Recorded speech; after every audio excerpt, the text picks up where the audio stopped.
नमस्कार। कक्षा 10 के साइंस के लेसन जैव प्रक्रम में श्वसन के बारे में कुछ और जानकारी प्राप्त करते हैं। वायवीय श्वसन पथ ऑक्सीजन की उपस्थिति और मात्रा पर निर्भर करता है।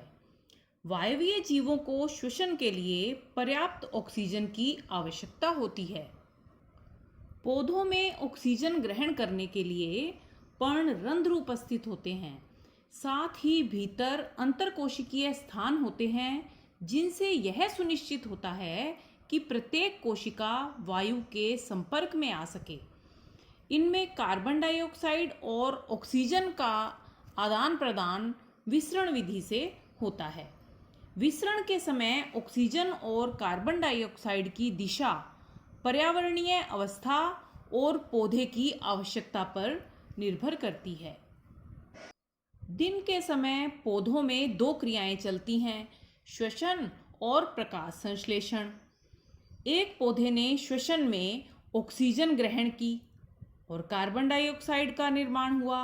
यह कार्बन डाइऑक्साइड प्रकाश संश्लेषण में खर्च हो जाती है, यानी कार्बन डाइऑक्साइड नहीं निकलती।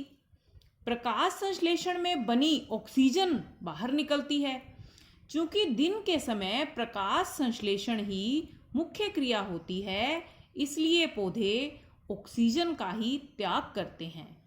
और रात्रि के समय प्रकाश संश्लेषण की क्रिया नहीं होती, सिर्फ श्वसन की क्रिया ही होती है। ऐसी स्थिति में पौधे रात्रि में कार्बन डाइऑक्साइड का त्याग करते हैं।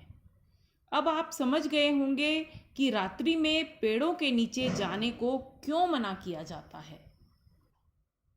स्थल पर रहने वाले जीव वायुमंडल से ऑक्सीजन को ग्रहण कर लेते हैं और वायुमंडल में ही कार्बन डाइऑक्साइड का त्याग कर देते हैं।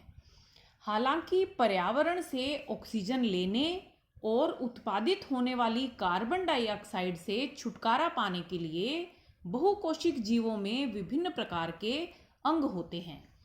लेकिन जल में रहने वाले जो जंतु हैं, वे जल में घुली हुई ऑक्सीजन का उपयोग श्वसन के लिए करते हैं।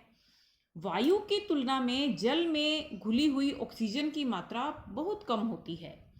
इसलिए जलीय जीवों की श्वसन दर स्थलीय जीवों की अपेक्षा अधिक होती है।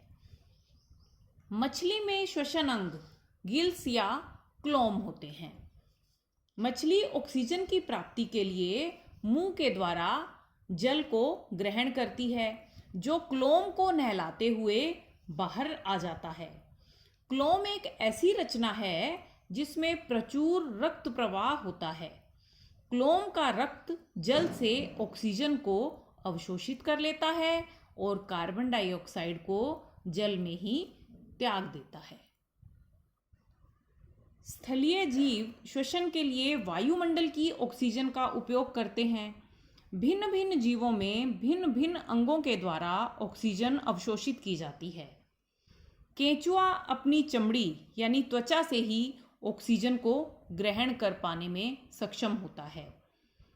तिलचट्टा, इसके पार्श्व में श्वास रंध्र पाए जाते हैं जो ऑक्सीजन को ग्रहण करते हैं, जिसे श्वास प्रणाल में पहुंचा दिया जाता है। हम नासा छिद्रों से ऑक्सीजन को ग्रहण करते हैं, जिसे श्वास नली से होते हुए फेफड़ों में पहुंचा दिया जाता है।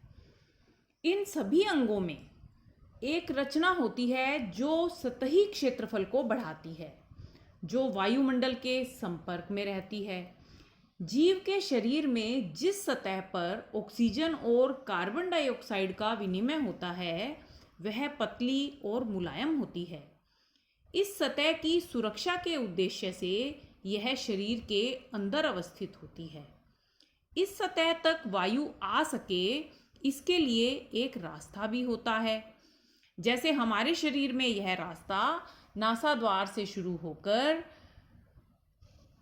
श्वास नली से होकर फेफड़ों तक जाता है।